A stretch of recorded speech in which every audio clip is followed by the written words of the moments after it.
네, 시청자 여러분 안녕하세요. 투더 골드문 진행의 문다연입니다. 여전히 불안한 장세가 이어지고 있습니다.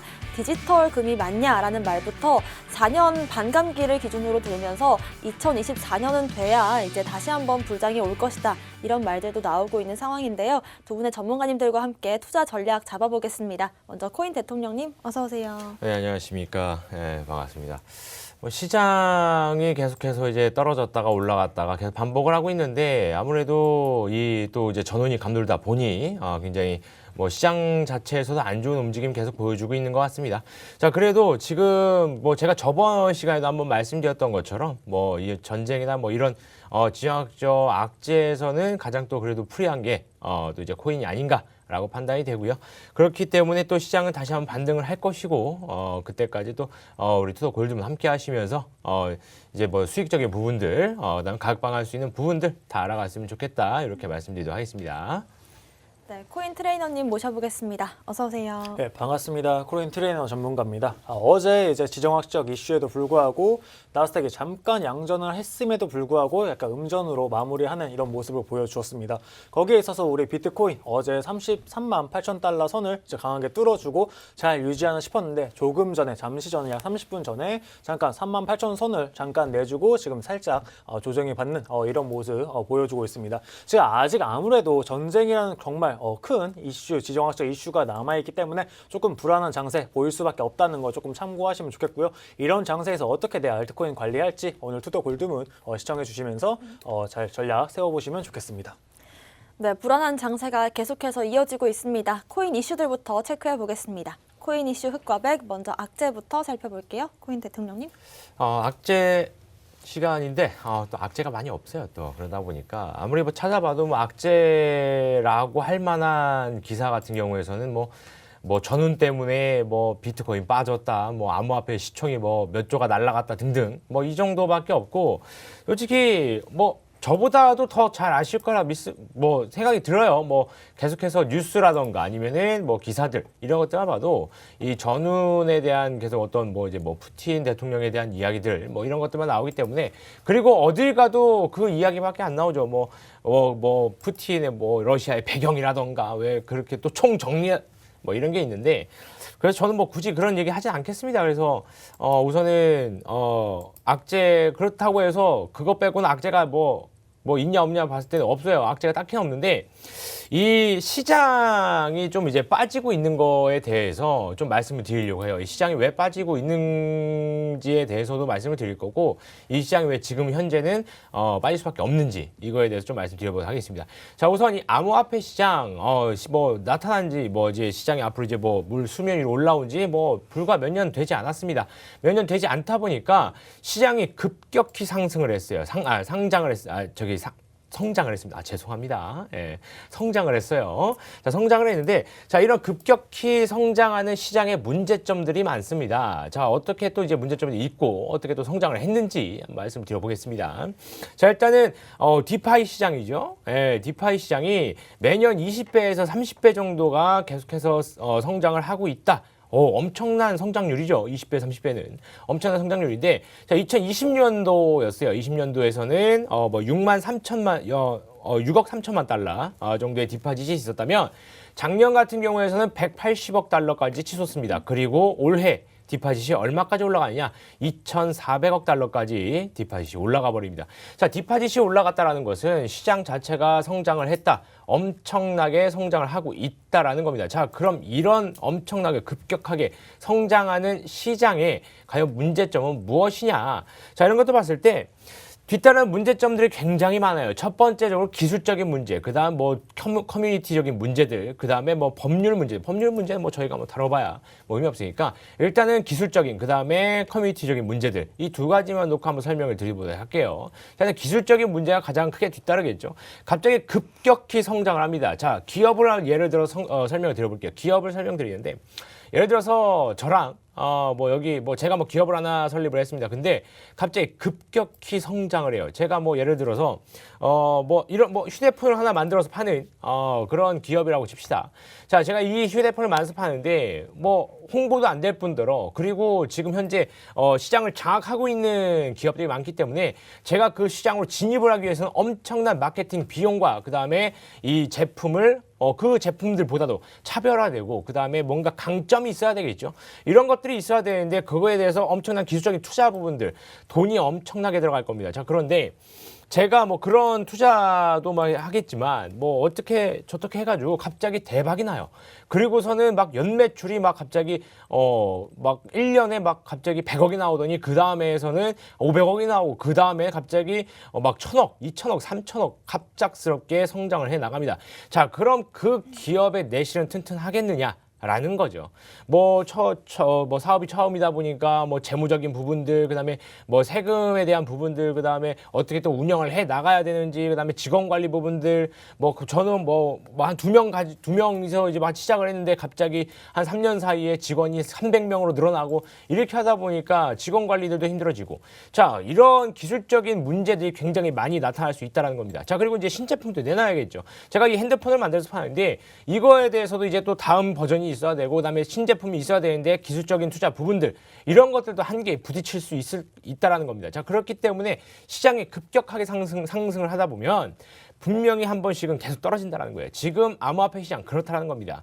시장 자체가 뭐 예전에 보면은 제가 이제 불과 몇 년 전이었어요. 비트코인이 100만 원 할 때가 이제 2017년도였을까요? 17년도에 봤을 때 비트코인 100만 원이었는데 지금 막 5천만 원, 지금은 4,600만 원 정도 하고 있죠.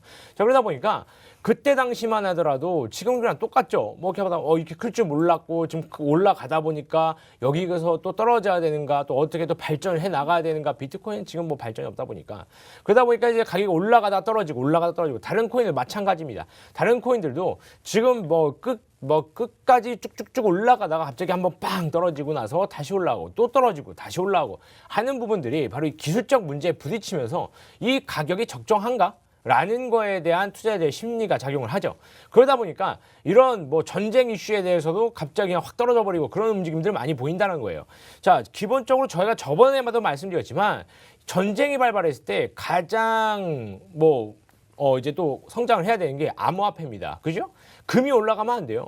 지금 내가 그때 저번 주에도 말씀드렸죠. 금요일 때 말씀드렸지만 전쟁이 났어요. 금값이 올라갑니다. 말이 됩니까? 금값이 왜 올라가요? 자, 예를 들어서 우리나라랑 만약에 저기 항상 이제 전쟁을 준비한 나라가 있죠. 예, 북한에 전쟁이 났습니다. 또 이제 남침을 해와요. 자, 그럼 금 살 거예요? 그 금 다 들고 어떻게 할 겁니까? 어디 뭐 비행기 실을 거야? 뭐 아니면 뭐 어떻게 할 거예요? 그죠? 배에 실을 배가 갑자기 1000명 정원인데 1000명이서 금 다 들고 타봐요. 어떻게 하겠습니까? 침몰합니다. 그죠? 어떻게 들고 가니까 그리고 그 금을 지구 예를 들어서 내가 전 재산이 100만 원이야. 할 수 있겠죠. 그죠? 그런데 굉장히 굉장히 이제 상위층에 있으신 분들 막 몇천억, 몇백억 있는데 금을 사요. 금만 2톤이 어떻게 들고 탈 겁니까? 어떻게 들고 갈 거예요? 못 간다니까요. 금이 왜 올라가는 거예요? 이유를 알 수가 없죠. 그죠? 자, 그런데 단편적으로 생각을 해보자라는 거예요. 단편적으로 생각해 봤을 때 암호화폐가 올라가는 게 맞다라는 겁니다. 왜? 비트코인을 사요. 제가 가지고 있습니다. 그리고 하드월렛이라던가 아니면 이제 전자 지갑에다가 넣어놔요. 메타마스크에 넣어놓습니다. 그리고 내가 이제 미국으로 날아갑니다. 자, 메타마스크 충분히 써서 내 자산 다시 가져올 수 있다라는 겁니다. 그죠? 자, 그렇기 때문에 암호화폐가 떨어지는 것 자체가 말이 안 된다라는 거예요. 자, 그러나 기술적인 부분들, 그 다음에 또 여기서 추가적으로 말씀드린 커뮤니티적인 부분들에서 문제가 많이 발생하기 때문에 급성장한 시장이기 때문에 여기에서 또 이제 문제가 발생을 했더라. 그렇기 때문에 급성장하다 보면은 자녀분들 같은 경우에서도 그리고 자녀분들이 고등학교에서 중학교 고등학교 급성장을 해가지고 키가 150에서 180으로 늘어나면 성장통도 있고 그러다 보니까 아디가 아프고 조금 이제 다시 치료할 부분도 있고 그러다 보니까 지금 암호화폐 시장 똑같다라는 겁니다. 급성장하다 보니 문제점도 많고 치료할 부분도 많고 개선해야 될 부분도 굉장히 많다라는 거예요. 그러니까 전운이라는 이런 말도 안 되는 이슈에 하락을 하고 올라가야 됨에도 불구하고 하락을 하고 있고 그 다음에 다시 한번 시장이 반등을 줘야 되는 시기임에도 불구하고 아직까지도 반등을 하지 못하고 횡보를 하거나 아니면 우하향하는 모습을 보이고 있다라는 것이기 때문에 지금 이 시장 문제점들만 해결이 된다면 충분히 다시 한번 반등, 신고점을 갱신해서 2배, 3배 갈 수 있는 시장이기 때문에 충분히 기다려 보신다면 시장 반등 오지 않을까 이렇게 또 말씀드리도록 하겠습니다. 네, 최근에 이 러시아발 이 전쟁 위기감이 감돌 때 오히려 디지털 금, 비트코인이 오르는 게 맞는데 워낙에 시장 자체가 급격하게 성장을 하다 보니까 이런 기술적인 문제들도 생겨나고 또 이런 지정학적 리스크에 큰 타격을 받는 것 같습니다. 악재 살펴봤고요. 코인 트레이너님의 악재도 살펴볼게요. 네, 제가 준비한 이제 악재는 이제 코인 대통령님 말에 이어서 이제 디파이 시장에 조금 악재를 설명드리도록 하겠습니다. 아까 코인 대통령님이 말씀해 주신 것처럼 디파이 시장 어마무지한 속도로 지금 확장해 나가고 있습니다.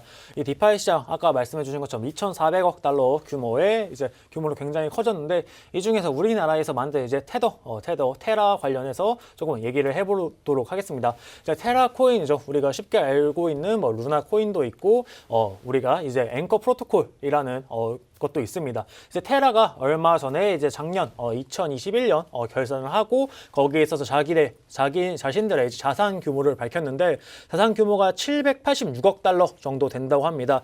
이 중에서 이제 부채가 785억 달러 규모라고 해요. 약 1억 달러를 제외하고 1억 달러면 약 이제 한 100억 정도 되겠죠. 100억 정도를 제외하고 나머지 자산은 거의 다 부채로 들고 있는 셈인데 이게 지금 이제 테라 구조를 본다면 이제 보통 앵커 프로토콜이라는 것을 이제 예치를 합니다. 예치를 하고 UST로 이제 전환을 해가지고 그걸 통해서 우리가 또 다른 코인도 살 수 있고 다른 것들 이것저것들 살 수 있어요.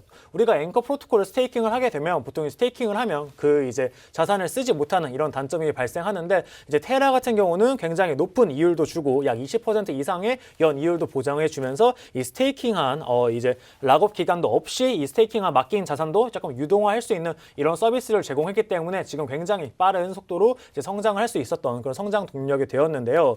이 앵커 프로토콜뿐만 아니라 이제 라이도라는 또 이제 토큰을 통해서 또 이제 연계 서비스도 제공하고 그다음에 루나와 같은 가치를 가지는 루나를 예를 들어서 맡기면은 그거와 이제 같은 가치를 지니는 이제 비루나 토큰을 뭐 담보로 스테이블 코인 UST를 이제 또 발급도 가능하고 또 다르게 라이도 같은 경우는 테라 기반 스테이킹 파생 상품 서비스로 이더리움을 예를 들어서 맡긴다라고 하면 이더리움과 동급의 가치를 가지는 테라 UST를 또 빌려주는 식으로 굉장히 빠르게 확장을 해 나갔습니다. 근데 이제 지금 테라 생태계에 문제가 생겼는데 문제가 뭐냐? 9월달 예치금에 비해서 지금 12월달 예치금이 굉장히 많이 늘어났습니다. 굉장히 많이 늘었고 지금도 현재도 계속해서 올라가고 있습니다. 지금 우리 암호화폐 시장 비트코인이 69,000달러를 찍고 계속해서 지속적으로 이제 하락을 하고 있는데 지금 이제 투자자들 관점에서 봤을 때 지금 어떻게 현금을 보유하는 것만으로도 정말 안심이 된다. 내가 가진 코인의 가치 계속 조금씩 낮아가고 있는 이 시장에서 저게 테라에 맡긴다고 하면은 약 20% 고정 이자까지 준대라는 식으로 이제 라는 이제 소문이 빠르게 퍼지면서 이제 테라 생태계의 앵커 프로토콜의 이제 예치 자금이 굉장히 높아지고 있습니다.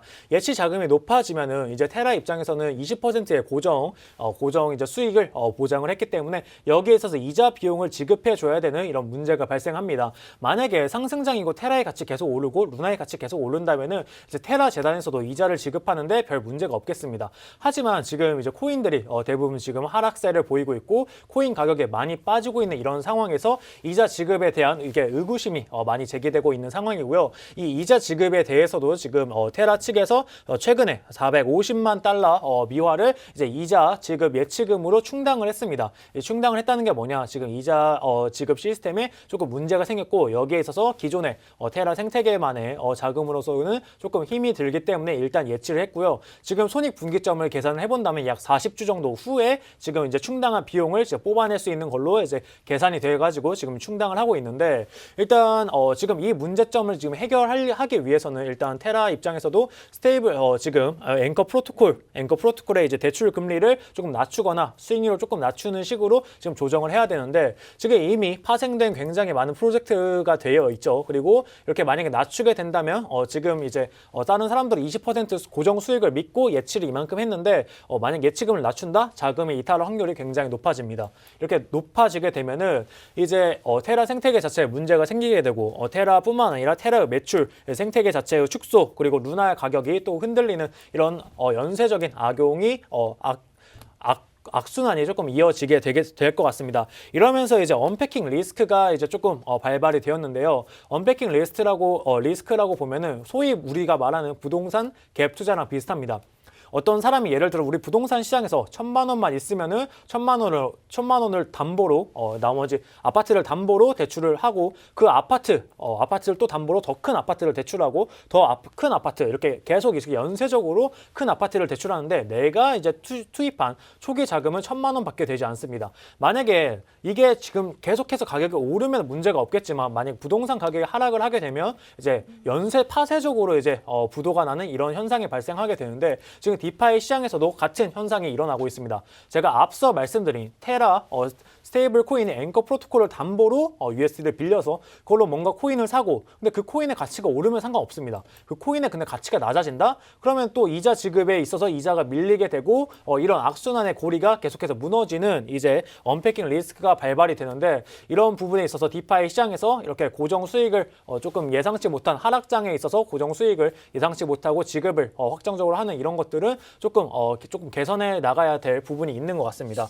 그러면서 이제 또 한 가지 악재는 모두가 알고 있는 이제 우크라이나발 악재죠. 어제 이제 나스닥 시장이 양전을 했다가 음전으로 하게 된 이유는 원래 24일 날 유럽에서 이제 미국 국무부 장관 토니 블렁컨이라는 미국 국무부 장관과 러시아의 이제 세르게이 라브로프라는 러시아 장관이 원래 회담을 하기로 했다고 합니다. 회담을 하기로 했는데 24일 날 만나기로 한 이 회담이 결렬이 되면서 어제 나스닥이 조금 많이 빠지는 모습을 보였고 그 여파로 오늘 오전에 암호화폐 시장도 조금 좋지 못한 모습을 보여주고 있는 것 같습니다. 그러면서 원래 24일 날 다른 이슈는 다들 아실 것 같으니까 24일 날 원래 만나기로 한 평화협정이 조금 결렬되면서 지금 좋지 못한 모습을 보여주고 있는데 조금 하루빨리 이렇게 만나가지고 화해도 잘하고 그랬으면 좋겠습니다. 네. 네, 테라 같은 경우에는 연 20%의 이 스테이블 코인으로 스테이킹 이자를 주고 또 이제 그거에 따라서 성장을 해왔는데 최근 이 예치금 관련된 문제가 생기면서 테라 생태계 자체도 좀 축소가 되고 이에 따라서 연쇄적으로 루나 가격까지 좀 하락하는 상황이 생기고 있습니다. 또 언패깅 이슈와 또 우크라이나 단판 취소 리스크까지 체크해 보시길 바라겠습니다. 오늘의 호재도 살펴볼게요. 코인 대통령님. 오늘 호재도 뭐 비슷한 호재이긴 합니다. 요즘 디파이는 NFT밖에 없어가지고 그래서 오늘 또 이제 말씀드린 건 이제 NFT 관련해서 이제 호재가 나왔는데 많이들 아실 겁니다. 이제 두나무라고 하죠. 업비트 거래소의 두나무와 그 다음에 하이브 엔터테인먼트가 합작해서 미국 합작 법인을 설립을 했다라는 이슈가 나왔습니다. 자, 왜 미국 합작 법인을 설립을 해서 도대체 뭘 할 생각이냐? 라고 이제 들여다봤더니 바로 이제 대체 불가능 코인, NFT 코인에 대한 거래소를 오픈할 예정이다라고 또 이제 밝혔습니다.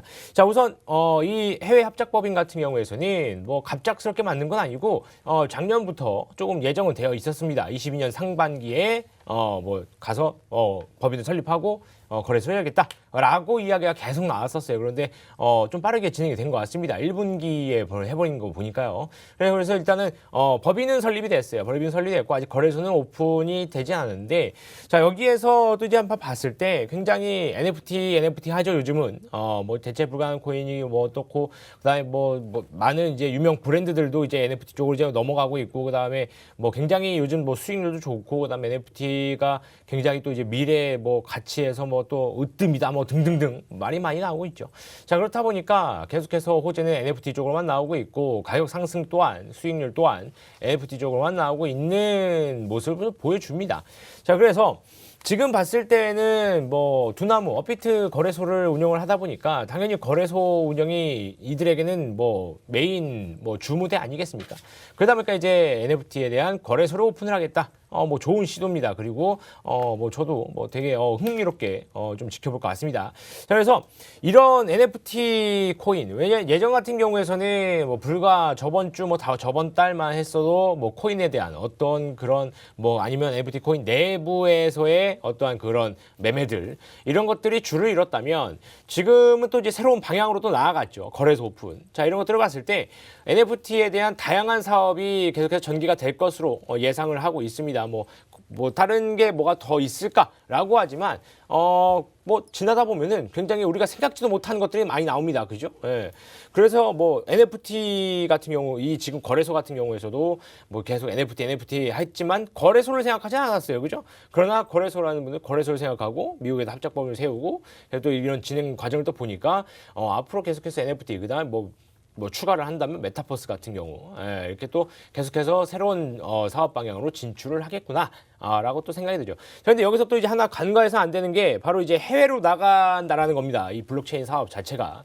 제가 봤을 때는 우리나라의 이 규제가 뭐 정확하게 나오진 않았지만 그래도 규제가 좀 심한 것 같아요. 뭐 예를 들어서 보면은 저도 뭐 이것저것 알아봤지만 뭐 사업자 등록 중에 블록체인이나 뭐 코인 들어가면 은행에서 통장 안 만들어줍니다. 일단 그렇게 막아버려요. 그죠? 물론 예전에 이제 스캠 코인들, 그래서 이제, 이제 ICO 해가지고 사기 피해들, 이런 것들이 많다 보니까 그렇게 이제 막아놓은 걸 수도 있는데, 실질적으로 선량하게 사업을 하려고, 그다음 블록체인 기술에 대해서 뭐 어떻게 하려고 했는데, 그냥 통장도 안 만들어버린다, 안 만들어준다면, 뭐 어떡하겠습니까? 그죠? 사업자도 내지 말라는 거겠죠. 자, 그렇다 보니까 오히려 그냥 외국으로 나가버리는 거예요. 오히려 좀 더 자유로운, 뭐 싱가포르, 미국, 그죠? 중국으로는 아예 못 가고요. 예, 그래서 그렇다 보니까 뭐 이 암호화폐 성지라고 불리는 이제 싱가포르, 그 다음에 그래도 굉장히 또 우호적인 모습을 보이는 미국, 이렇게 또 가서 해외 진출 사업을 진행을 하겠죠. 자, 여기에서 또 가장 문제점은 예를 들어서 블록체인 사업 뭐 이렇게 해서 굉장히 뭐 성장을 또 하고 있고, 그다음에 굉장히 큰 성장을 해서 뭐 주요 산업군으로 바뀐다면 우리나라 또 후발대로 또 출발할 수밖에 없습니다. 그죠? 예전에 어떤 사업이 그랬습니까? 바로 게임 산업이죠. 게임 산업. 게임 산업은 좀 이제 뭐 결은 다르겠지만 그래도 어떻게 본다면 게임 산업 굉장히 주를 이루는 산업이 되어 버렸죠. 우리나라에서도. 그런데 규제를 때려보면 막 셧다운제도 하고 막 규제도 막 많이 했었죠. 그리고 이제 막 그러다 보니까 막 이제 해외로 나가고 막 그죠? 해외 수출에도 막 갑자기 문제가 생기고 막 이러다 보니까 굉장히 이제 국가에서도 뭐 물론 뭐 산업의 발전 등 이런 것들이 좀 이제 규제를 해버리는 경우가 좀 많죠. 자, 그러다 보니까 이런 암호화폐나 이제 블록체인 산업에서도 뭐 국가에서 뭐 좀 해줬으면 좋겠지만 그런 게 없다 보니 당연히 해외로 나가겠죠. 이런 것도 좀 개선이 돼서 우리나라 블록체인 산업 뭐 하시는 분들 중에 굉장히 능력도 있으신 분 굉장히 많고, 그 다음에 이제 빠르게 움직이시는 분도 많습니다. 그리고 선량하게 블록체인 산업을 진행하시는 분 많고요. 물론 이제 ICO 스캠 사기꾼들은 뭐 어쩔 수 없겠지만 뭐 이거 아니어도 사기꾼 많잖아요. 그죠? 저도 초등학교 6학년 때 시내버스 안에서 당했습니다. 고속버스인가요? 뭐 당했습니다. 아무튼 간에. 그렇게 사기치니까 이런 블록체인은 무조건 사기다라고 그냥 치부해버리는 건 안 되겠죠. 물론 이제 한번 기승을 했었죠. 기승을 했었지만 그래도 그냥 아예 좀 막 규제를 한다기보다는 그래도 조금 이제 열어줄 건 열어주고 규제할 건 하고 하면서 한다면은 뭐 블록체인 사업 국내에서도 충분히 성장 가능한 사업이 아닐까, 이렇게 또 말씀드리도록 하겠습니다. 네, 업비트의 두나무와 하이브가 미국 합작법인을 설립한다라는 이슈였는데요. 확실히 이 엔터 시장에서 NFT 사업이 계속해서 좀 커지고 있고 이제는 거래소까지 오픈한다고 합니다. 그 다음 행보는 어딜지 또 기대해 보도록 하겠습니다. 코인 트레이너님의 오늘의 호재 살펴볼게요. 네, 제가 준비한 이제 호재는 이제 오늘 제목은 제가 위기의 맥5초는 이제 비트코인이라고 얘기를 했습니다. 지금 이제 기사를 보시면은 정말 어마어마하게 많이 비트코인에 대해서 뭐 전망이 굉장히 많이 나오고 있습니다. 어떤 온라인 온체인 지표라고 하죠. 온체인 지표를 보면 비트코인은 다시 뭐 전고점을 돌파할 거다, 아니면 뭐 비트코인은 다시 20K까지 뭐 내려간다, 아니면 비트코인 뭐 디지털 자산 금이라는데 뭐 금이 맞냐, 지금 전쟁에 정신도 못 차리고 이렇게 있는데 뭐 이런 정말 많은 의견이 있습니다. 우선적으로 지금 비트코인 가격은 지금 현 시간 기준으로 37,730달러 유지를 하고 있습니다. 최근에 45.5K 부근 이제 테스트에 조금 실패를 하고 살짝 눌림목이 있었는데, 아무래도 이제 전쟁발 악재를 통해서 조금 더 내려간 이런 모습을 보여주고 있는데, 시가총액 같은 경우는 1956조 정도에서 지금 2050조로 어제 밤 사이 약 70에서 80조 정도 이제 자금이 들어왔음을 이제 조금 확인해 보실 수 있습니다. 지금 현재 조금 아무래도 지정학적 이슈도 있고 굉장히 위험하기 때문에 비트코인 도미넌스 같은 경우는 지금 비트코인 먼저 일단은 보내놓고 나머지 알트에 수급 주는 식으로 일단 우선 대형주 위주로 비트코인 도미넌스 계속해서 조금씩 높여가고 있고요. 지금 약 한 42에서 42% 후반에서 43% 이제 뭐 중반까지 이제 왔다리 갔다리 하면서 유지를 해주고 있습니다. 그러면서 지금 나오고 있는 전망 중에 하나가 지금 해시레이트가 굉장히 높아지고 있고 채굴자들이 암호화폐를 비축하는 대신에 지금 시장에 내놓고 있다라고 이제 얘기를 합니다. 그러면서 이게 악재라고 하는데, 제가 생각했을 때는 암호화폐 채굴자들이 시장에 내놓는다? 누군가는 그걸 삽니다. 손바뀜이 분명히 일어나는 이슈고요. 지금 채굴자 같은 경우는 이미 비트코인 지금 파나 다음에 파나 전혀 문제가 없습니다. 채굴자들은 내가 채굴한 비트코인 최대한 고점에서 팔고 싶어 합니다. 지금 이렇게 조금 조정장이 나왔을 때 이 사람들이 뭐 1년, 2년 기다렸는데 지금 뭐 1주, 2주를 못 기다리고 갑자기 뭐 매도를 한다? 정말 말도 안 되는 정말 기사라고 생각이 되고요.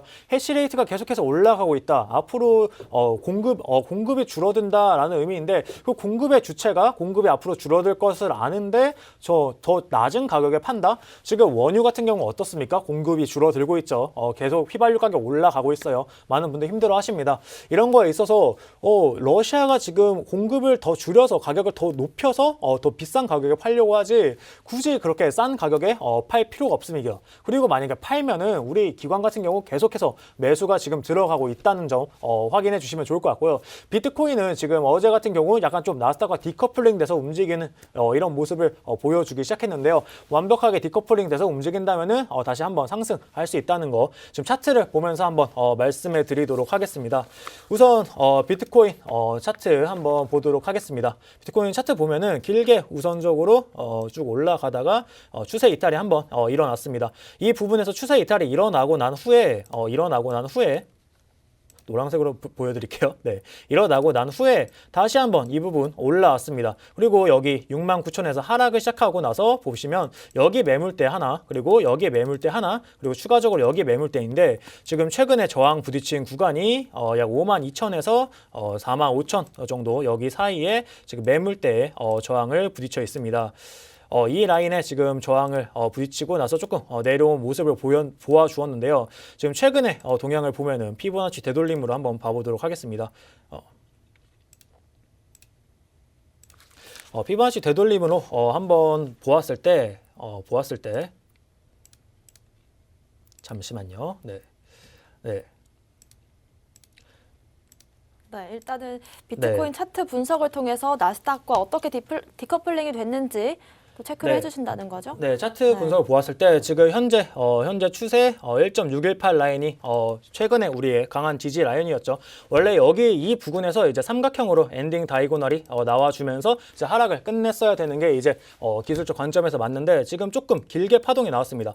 보통 이제 삼각형이 이렇게 생기고 나면은 여기까지만 치고 이 바닥 쌍바닥 잡아주고 치고 올라가는 게 정석인데 조금 길게 파동이 나오면서 다시 한번 더 ABC로 이렇게 빠지고 지금 한번 다시 바닥 잡아주는 이런 모습 보여주었고요. 정확히 지금 보시면 2.618 라인까지 지금 살짝 빠져있는 이런 모습 보여주고 있습니다. 완벽하게 바닥 지지해주고 지금 다시 한번 이제 상승각 이제 잡아주고 있다는 거 확인하시면 좋을 것 같고요. 지금 있는 매물대 지금 확인해 보시면은 지금 현재 여기 매물대 잘 보시면 기존에 지지를 받았던 라인입니다. 기존에 지지를 받았던 36K 부근에서 강하게 지지를 받고 있고요. 지금 1시간 봉 기준으로 보시면은 여기 RSI 점점 저점은 낮춰져 가는데 여기 부분 보시면 점점 이제 차트상은 계속 내려가는데 1시간 봉 기준 RSI는 점점 올라가는 상승 다이버전스가 나와 주었습니다. 4시간 봉도 마찬가지로 4시간 봉 기준으로 봤을 때도 점점 이제 차트는 낮아져 가는데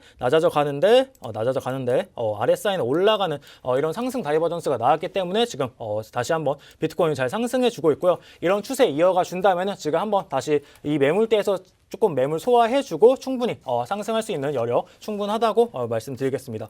그러면서 이제 각종 이제 뭐 미국에서는 지금 현재 뭐 콜로라도도 그렇고 여러 가지 도시에서 친암호화폐 정책을 굉장히 많이 펴고 있습니다.